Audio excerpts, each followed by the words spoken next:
அனைவருக்கும் வணக்கம். என் லைஃப்பில் இந்த மாதிரி ஒரு பெயின்ஃபுல்லான ஒரு சுச்சுவேஷனை நான் ஃபேஸ் பண்ணதே கிடையாது. மனசு முழுக்க வலி வலி மட்டும்தான். இல்ல நான் தெரியாம கேட்கிறேன். தமிழ்நாட்டுல இருக்கிறவனெல்லாம் பார்த்தா உனக்கு கேன கபோதி மாதிரி தெரியுதா? நீ 68 மணி நேரம் கழிச்சு ஒரு காணொளி போட்டு, அந்த காணொளியில நீ ஃபீல் பண்ற மாதிரி பேசுனா, எல்லாரும் நம்பிட்டு போயிடுவானா? மக்களுடைய சேஃப்டி அதுதான் எங்களுடைய பிரதானம் அப்படின்னு பேசுறியே, நீ எல்லாம் சேஃப்டி பத்தி பேசலாமா? மற்ற எல்லா விஷயங்களையும் தாண்டி மக்களுடைய சேஃப்டி, அதில் எந்த காம்ப்ரமைஸும் பண்ணிடக்கூடாதுன்றதுக்காக தான் அது என் மனசில் ரொம்ப ஆழமாக இருக்கும். சேஃப்டி பத்தி பேசக்கூடிய ஆள் நீ, டிசம்பர் மாசம் நடக்க வேண்டிய கரூர் பிரச்சாரத்த ஏன் நீ முன்கூட்டியே நடத்துன? ஏன் நடத்துனேன்னு நான் சொல்லட்டுமா? முப்பெரும் விழா அப்படின்னு ஒண்ண செந்தில் பாலாஜி அவர்கள் நடத்தி முடிச்சிருக்காரு. அங்க வந்து ஒரு சக்சஸ்ஃபுல்லா அவர் வந்து ஒரு கேம்பெயின நடத்துனதாக திமுக ப்ரமோட் பண்ணிட்டு இருக்கு. இந்த சூழ்நிலையில திமுக கூட்டுன கூட்டத்த விட அதிகமாக கூட்டத்த கூட்டி, செந்தில் பாலாஜி அவர்களுடைய கோட்டையாக இருக்கக்கூடிய கரூர்ல ஓட்டைய போடணும் அப்படிங்கிற அந்த மனநிலையில தான் நீ கரூர், நாமக்கல்ல தேர்ந்தெடுத்து, நீ வந்து 10,000 பேர் மட்டுமே வருவாங்க அப்படின்னு சொல்லி பெர்மிஷன வாங்கி நீ கூட்டம் நடத்தியிருக்க. ஆனா உண்மையிலே வந்தது 10,000 பேரா? அதாவது நாமக்கல்ல நீ பிரச்சாரத்த பண்ண வேண்டிய டைம் மார்னிங் 9:00. பட் நீ அங்க பண்ணது 3, 4:00. இங்க நீ கரூர்ல மத்தியானம் 12 மணிக்கு இருந்திருக்கணும். ஆனா நீ ஆட்டிக்கிட்டு வந்தது 7 மணிக்கு. 7 மணிக்கு நீ சும்மாவா வந்த? நாமக்கல்ல இருந்து கரூர் வரைக்கும் 1 1/2 மணி நேர டிராவல்ல ஒட்டு மொத்தமா ஒரு 10,000 பேர உன் கூட சேர்த்து கூட்டிட்டு வந்துட்ட. ஏன் 10,000 பேர் உன் கூடயே சேர்ந்து வந்தான் அப்படின்னா, நீ ஃப்ரண்ட்ல உட்காராம பஸ்ஸுக்குள்ள போய் உட்கார்ந்துகிட்ட. ஆதவர்ஜுனா, அந்த அரசியல் வியூக வகுப்பாளர்கள், நீங்க உள்ள வந்து உட்கார்ந்துருங்க. அப்பதான் நமக்கு பின்னாடி ஒரு மிகப்பெரிய கூட்டம் வரும். கரூர்ல ஆல்ரெடி ஒரு ஸ்டாண்டர்டாக இருக்கு ஒரு கூட்டம். இங்க மூவிங் கிரவுட் வருது. அங்க ஸ்டாண்டர்ட் கிரவுட் இருக்கு. ஸ்டாண்டர்ட் கிரவுட்ல மூவிங் கிரவுட் வரும்போது, அது 2ம் சேரும்போது ஸ்டாம்பேட் தான்டா நடக்கும் முட்டா பசங்களா. நெறைய சயின்ஸ் ரீதியாக பேசக்கூடிய நபர்களுக்கு அது தெரியும். இந்த அடிப்படை அறிவு உனக்கு இருந்திருக்கா? மக்களுடைய சேஃப்டி முக்கியம் அப்படின்னு நீ நினைச்சிருந்தேன்னா என்ன பண்ணியிருக்கணும்? 50 மீட்டருக்கு முன்னாடி வண்டிய நிறுத்துங்க அப்படின்னு காவல்துறை அதிகாரிகள் உன்னை எச்சரிச்சப்பவே நிறுத்தியிருக்கணும். காவல்துறை அதிகாரிகளுடைய பேச்ச மயிரா கூட மதிக்காத நீ, அந்த கிரவுடுக்குள்ள நீ வந்து பிரச்சார வாகனத்த நவுத்திட்டு போற. நவுத்திட்டு போயி நீ உடனே மேல வந்தியா? நீ வாகனத்த கொண்டு போய் நிறுத்தி, கிட்டத்தட்ட என்னால இப்ப டைமரோட ஓட விட முடியும். 9 நிமிடம் நீ மேலேயே வரல. அந்த வண்டியவே இருக்கிறவன் பூரா கிராக் பார்த்துக்கிட்டு இருந்தான். உண்மை என்னன்னா, உன்ன தேடி விஜய் எங்க? விஜய் எங்க? விஜய் வந்து காணுமே ஆள. ஃப்ரண்ட்லயும் ஆள் உட்காரலையே, எங்க இருக்காரு? அப்படின்னு உன்ன பார்க்கறதுக்காக 2 வியூ தாங்க விஜய பார்க்கறதுக்கு. அந்த பஸ்ஸுல முன்னாடி நின்னு கண்ணாடி வழியா விஜய பார்க்கலாம். இல்லையா, லெஃப்ட் சைடு மிரர் வழியா பார்க்கலாம். ரைட் சைடு பார்க்க முடியாது. அப்போ ஒரு செட் ஆஃப் கிரவுடு உன்ன பார்க்கணுங்கிற ஆர்வ மிகுதியில அப்படியே தள்ளுறானுங்க. அப்படி தள்ளும்போது தான் கூட்ட நெரிசல் ஏற்படுது. மேற்கொண்டு நீங்களும் பஸ்ஸ சென்டர்ல விடுறீங்க. ஜெனரேட்டர் ரூம்குள்ள புகுந்து கரண்ட் ஒரு பக்கம் கட் ஆகுது. அங்க மயக்கம் போட்டு விழுகுறான், செத்துக்கிட்டு இருக்கான். அது தெரியாம நீ 9 நிமிஷம் கழிச்சு மேல வந்து நீ பேச ஆரம்பிக்கிற. அங்க மக்கள் செத்துக்கிட்டு இருக்கிறது உன் கண்ணுக்கு தெரியாம, நீ பாட்டுக்கு பாட்டிலுக்கு ₹10 பாட்டிலுக்கு ₹10 ஆனா செந்தில் பாலாஜின்னு ஒருத்தர் இருக்காரு உங்களுக்கு தெரியுமாங்கண்ணா அப்படின்னு நீ அங்க பேசிட்டு இருக்கப்ப கீழ வந்து செத்துக்கிட்டு இருக்கான். டேய் நாங்க செத்துக்கிட்டு இருக்கோம்டா அப்படின்னு உனக்கு காட்டுறதுக்கு கீழ இருக்கிறவன் எல்லாம் பாட்டில் எடுத்து எறியறான், செருப்பு எடுத்து எறியறான். அப்ப கூட உன் மண்டையில அறிவு ஏறல. நீ எல்லாம் வந்து மக்கள் பாதுகாப்ப பத்தி பேசுறதுக்கு உனக்கெல்லாம் கொஞ்சமாவது தகுதின்னு ஒண்ணு இருக்கா? நீ போற ஒவ்வொரு கூட்டத்திலயும் பெண்கள் மயங்கி விழுந்துகிட்டு இருக்காங்க. அது சோசியல் மீடியாலயும், நியூஸ் சேனல்லயும் எல்லாத்தையும் போட்டு போட்டு காட்டிக்கிட்டு இருக்காங்க. அதெல்லாம் உன் கண்ல படலையா?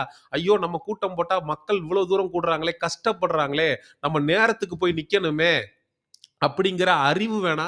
நீ 12 மணி பிரச்சாரத்துக்கு 7 மணிக்கு வர்ற அப்படின்னா என்ன அர்த்தம்? நீ வேணும்னே தாமதப்படுத்தி வந்து இருக்கிறவனெல்லாம் கொன்னுட்டு, இன்னைக்கு நல்லவன் மாரி மக்களுடைய சேஃப்டி தான் எங்களுக்கு முக்கியம் அப்படின்னு நீ எந்த மூஞ்சிய வச்சுக்கிட்டு பேசுற? ஆக மொத்தம் நாங்க 5 மாவட்டத்துல வந்து பிரச்சாரத்துக்கு போனோம். ஆனா எங்கேயுமே இப்படி நடக்கல. கரூர்ல குறிப்பா இப்படி நடந்ததுக்கு காரணம் என்ன? இது வந்து மக்களுக்கு தெரிய வரும். தெரியப்படுத்து. ஆதாரங்கள போடு. திமுக இத பண்ணிருச்சுன்னு நீ சொல்றல்ல. திமுக மேல நமக்கு விமர்சனம் இருக்கு. திமுக மேல நமக்கு கடுமையான விமர்சனங்கள் இருக்கு. அது எல்லாத்தையும் தாண்டி இத திமுக காரன் செஞ்சான் அப்படின்றதுக்கு உன்கிட்ட என்ன அடிப்படை ஆதாரம் இருக்கு? அப்படி ஆதாரம் இல்லாம நீ பண்ண தப்ப மறைக்கிறதுக்கு இன்னொருத்தன் மேல பழிய போட்டு நீ தப்பிக்கணும்னு நெனைக்கிறன்னா, நீ எந்த அளவுக்கு பேராபத்துக்குரியவன்? உன்னால ஒரு 40க்கு மேல உயிர் போயிருச்சு. ஏய்! அதுல 6, 7 குழந்தைங்கடா. பச்ச குழந்தைங்கடா. கொஞ்சம் கூட கண்ணு கலங்காம உன்னால உட்கார்ந்து நார்மலா அப்படியே உன்னால பேச முடியுது. 68 மணி நேரம் ஆயிருக்கு நீ வாய தொறந்து பேசுறதுக்கு. நீ உன்னால அங்க முடியாததுக்கு நீ என்ன காரணம் சொல்ற? அதாவது நான் போனா அங்க மேற்கொண்டு சட்ட ஒழுங்கு பிரச்சனைகள் வரும், சட்ட சிக்கல் வரும் அப்படின்னு அவங்க சொன்னாங்களா உன்ட்ட? கண்டிப்பாக ஆளுகிற அரசாங்கம் நீ கேட்டிருந்தா, நாங்க பாதுகாப்பு குடுக்குறோம், நீங்க போங்கன்னு தான் சொல்லியிருப்பாங்க. ஆனா நீ திட்டமிட்டு தான் போகாம இருந்த. ஏன்னா, குற்ற உள்ள நெஞ்சு தான் குறுகுறுக்கும். உனக்கு பயம். நம்மளால தான் இப்படி ஒரு விஷயம் நடந்திருக்கு. நம்ம அங்க போய் மூஞ்ச காட்ட முடியாது. மக்கள் செருப்பால அடிப்பான் அப்படிங்கிறதுனால தான் நீ போல. நீ உண்மையிலேயே உன் மேல தவறு இல்லன்னா, நீ அந்த மக்களுக்காக இறங்கி போய் நின்றுப்ப. ஆனா உன் மேல தவறு இருக்குன்றதுனால தான் நீ வீட்டுக்குள்ள போய் புகுந்துட்ட. 68 மணி நேரம் கழிச்சு உனக்கு கன்டென்ட் ரைட்டர் இருக்கிறவன் எல்லாம் மீட்டிங் போட்டு உன் கட்சிக்காரன் கூட சேர்ந்து உட்காந்து ஜான் ஆரோக்கியசாமி, ஆதவ அர்ஜுனா எல்லா பயிலும் இத பேசுங்க, இப்படி பேசுங்க அப்படின்னு சொல்லி உனக்கு ஐடியா குடுத்திருப்பான். அந்த ஐடியாவின் அடிப்படையில இப்ப நீ வீடியோவ தூக்கிட்டு வர. இந்த வீடியோவையும் வெட்கமான சூடு சொரணையே இல்லாம உனக்கு வாய்த்த அடிமைகள் சமூக ஊடகங்கள்ல பரப்ப ஆரம்பிச்சுட்டானுங்க. இந்த சுற்றுப்பயணத்தில் என்னென்ன மக்கள் பார்க்க வராங்க, அதுக்கு ஒரே ஒரு காரணம் தான் அவங்க என் மேலே வச்சிருக்கிற அன்பும் பாசம். அந்த அன்புக்கும் பாசத்துக்கும் நான் எப்பவும் கடமைப்பட்டிருக்கிறேன். அதனால தான் இந்த சுற்றுப்பயணத்தில் அப்புறம் விஜய் சொல்றாரு, "நாங்க எங்களுக்கு ஒதுக்கப்பட்ட இடத்துல பிரச்சாரத்தை மேற்கொண்டத தவிர்த்து வேற எந்த தப்பும் பண்ணல" அப்படின்னு. 10,000 பேர் தான் வருவாங்க அப்படின்னு சொல்லி போலீஸ்ல பெர்மிஷன் நீங்க வாங்குனீங்களா இல்லையா? எங்க ரசிகர்கள் வர்றவங்க கரண்ட் கம்பத்துல ஏறிர்றாங்க, டிரான்ஸ்ஃபார்மர்ல ஏறிர்றாங்க. அதனால விஜய் அவர்கள் பிரச்சாரத்துல மேற்கொள்ளக்கூடிய நேரத்துல கரண்ட்ட ஆஃப் பண்ணுங்க அப்படின்னு மின்வாரியத்திற்கு கடிதம் எழுதுனாங்களா இல்லையா? அப்புறம் நீங்க நாமக்கல்ல பிரச்சாரத்த முடிச்சுட்டு கரூருக்கு வரவேண்டிய டைம் 12 மணி. நீங்க 12 மணிக்கா வந்தீங்க. நீங்க வந்தது 7 மணிக்கு. இது மாதிரி அனைத்து தவறுகளையும் நீங்க பண்ணிட்டு, திமுக அப்படிங்கிற கட்சி மேல மட்டும் பழிய போட்டுட்டு, மக்கள் கிட்ட அனுதாபத்த தேடி வருகிற 2026 தேர்தல்ல நீங்க வெற்றி பெற்றலாம் அப்படின்னு நீங்க நினைக்கிறது என்ன மாதிரியான கேவலமான புத்தி? அது மட்டுமல்லாமல் விஜய் அவர்களுடைய அரசியல் பயணம் இன்னும் தீவிரமாக தொடருமா? நீ 50 பேர கொன்னு அந்த பொணத்து மேல நாக்காளி போட்டு உட்கார்றதுக்கு முதலமைச்சர் பதவி என்ன அவ்ளோ கேவலமா போயிருச்சா? இதுக்கப்புறமும் மக்கள் உனக்கு ஓட்டு போடுறான் அப்படின்னா, அவனுடைய மனநிலையில ஏதோ மிகப்பெரிய பிரச்சனை இருக்குன்னு அர்த்தம். ஏன்னா, ஆட்சிக்கு வர்றதுக்கு முன்னாடியே 50 பேர முழுங்கிட்டு வர்ற நீ, ஆட்சிக்கு வந்ததுக்கு அப்புறம் எத்தன பேர பலி குடுப்ப அப்படிங்கிறத என்னால கற்பனை கூட பண்ணி பார்க்க முடியல. விஜய் அவர்கள் 68 மணி நேரம் சவகாசமா இருந்து ஒரு வீடியோவ எடுத்து நீ வெளியிடுற, மக்களுக்கு உன்னுடைய துயரங்கள சொல்ற அப்படின்னா, நீ வருத்தப்பட்ட மாரியே தெரியலையே! உன்னுடைய முகத்துல வருத்தம் அப்படிங்கிற இதே இல்லையே!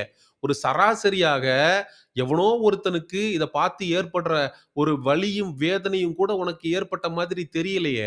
உனக்கு குடுத்த ஸ்கிரிப்ட்ட நீ படிக்கிற மாரில இருக்கு. இது என்ன சினிமா டயலாக்கா? "சிஎம் சார், நான் என்னோட ஆஃபீஸ்ல என்னோட வீட்ல தான் சார் இருப்பேன். நீங்க ஏதாவது ஒண்ணு பண்ணணும்னா என்ன பண்ணுங்க சார். எதுக்கு விக்டிம் கார்டு ப்ளே பண்ற? நீ தான் A1. நீ தான் நம்பர் 1 அக்யூஸ்டு. ஆதவ அர்ஜுனா, புஷி ஆனந்தர்லாம் நம்பர் 2, நம்பர் 3 தான். இவ்ளோ பெரிய கூட்டம் கூடுனதுக்கு காரணமாக அமைந்தது நீ. நாமக்கல்ல இருந்து பஸ்ஸுக்குள்ள போய் உட்கார்ந்துகிட்டது நீ. நீ மட்டும் வெளியில உட்கார்ந்து வந்திருந்த அந்த 1 1/2 மணி நேரம்னா, உன்ன பார்த்துட்டு அவன் அவன் கலைஞ்சு போயிருப்பான். ஒரு ஸ்டேபிளான கிரவுட்ல ஒரு மூவிங் கிரவுட் இடிச்சிருக்காது. அங்கனக்குள்ள ஸ்டாம்பேட் நடந்திருக்காது.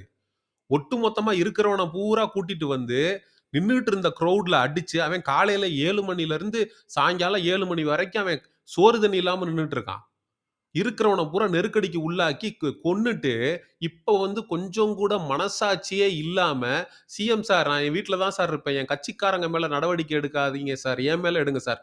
உன் கட்சிக்காரன் மேல நடவடிக்கை எடுக்காம என்ன பண்ணுவாங்க? உன்னையும் நம்பி தம்பி வருத்தப்பட்டிருப்பாரு, வேதனைப்பட்டிருப்பாரு, துக்கப்பட்டிருப்பாரு, துயரப்பட்டிருப்பாரு.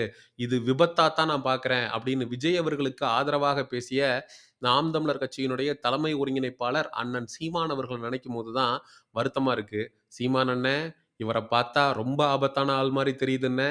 ஏன்னா, ஆட்சி பொறுப்புக்கு வர்றதுக்கு முன்னாடியே 50 பேர கொன்னு, அதுக்கு மேல நாற்காலி போட்டு அமரணும் அப்படின்னு இந்த ஆள் நெனைக்கிறாரு அப்படின்னா, வந்ததுக்கப்புறம் என்னென்ன பாவச் செயல பண்ணுவாரு அப்படிங்கிறது தெரியாது.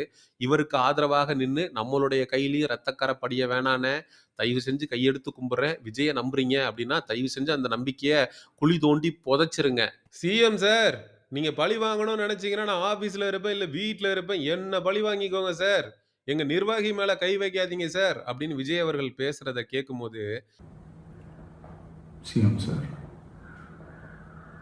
உங்களுக்கு ஏதாவது இந்த பழி வாங்கணும் அப்படின்ற எண்ணம் ஏதாவது இருந்துச்சுன்னா என்ன வேணாலும் பண்ணுங்க. அவங்க மேலே கை வைக்காதீங்க. நான் ஒன்று வீட்டில் இருப்பேன், இல்லை நான் ஆஃபீஸில் இருப்பேன். இது எங்கேயோ கேட்ட மாரி இருக்கே அப்படின்னு யோசிச்சேன். ஒரு ஆடியோ லான்ச்ல விஜய் தான் பேசியிருக்கிறாப்ல. சார் பேனர கிழிக்கிறீங்க, போஸ்டர கிழிக்கிறீங்க எல்லாம் ஓகே சார். அதுக்காக என்னோட ரசிகன் மேல கை வச்சிராதீங்க சார். அப்படின்னு விஜய் அவர்கள் பேசியிருக்கிறாரு. Coming to your point is என்னுடைய ஃபோட்டோவை கிளிங்க, பேனர் உடைங்க, எனக்கு அதை பற்றி ஒன்றும் இல்லைங்க. ஆனால் என் ரசிகன் மேலே மட்டும் கை வைக்காதீங்க. அதாவது நான் முதலமைச்சர் நாற்காலியில, முதலமைச்சர் பதவியில இருந்தேன் அப்படின்னா, விஜய் இந்நேரம் பேசினதுக்கு அவர கைது செய்து தக்க நடவடிக்கை எடுத்திருப்பேன். ஏன்னா, இவ்வளோ பேரு சாகுறதற்கு ஒரு முக்கிய காரணமாக அமைந்தது விஜய் அவர்களும், விஜய் அவர்களுடைய அந்த பதவி வெறியும் தான். அப்ப மக்கள் வந்து கொதிச்சு போய் கொந்தளிச்சு இருக்கிறாங்க. ஆளுகிற அரசாங்கம் விஜய் அவர்கள கைது பண்ணா சட்ட ஒழுங்கு பிரச்சனை வருமோ? நம்மளுடைய ஆட்சிக்கு ஆபத்து வருமோ? அப்படின்னு நெனச்சு தான் விஜய் அவர்கள விட்டுட்டு, அவங்களுடைய கட்சி நிர்வாகிகள் மேல கை வைக்க ஆரம்பிச்சிருக்காங்க. நானா இருந்திருந்தேன் அப்படின்னா, விஜயவே தூக்கி உட்கார வச்சிருப்பேன். அதான் 100க்கு 100 மறுக்க முடியாத உண்மை. ஆனா ஆளுகிற திமுக அரசாங்கத்திற்கு அந்த அளவுக்கு தைரியம் இருக்கா? அப்படிங்கிறத பொறுத்திருந்து தான் பார்க்கணும். நாம் தமிழர் கட்சி தம்பிகள் தாவேகா தற்குறிகளுடைய கண்ணில் படும் வரை இந்த காணொளிய பகிருங்க. அடுத்த ஒரு காணொளி பதிவில் சந்திப்போம். நன்றி, வணக்கம். செங்குருதி சேயோனே வங்கோடிய வேலோனே செவ்வளரி தோளோனே எங்குடிய காப்போனே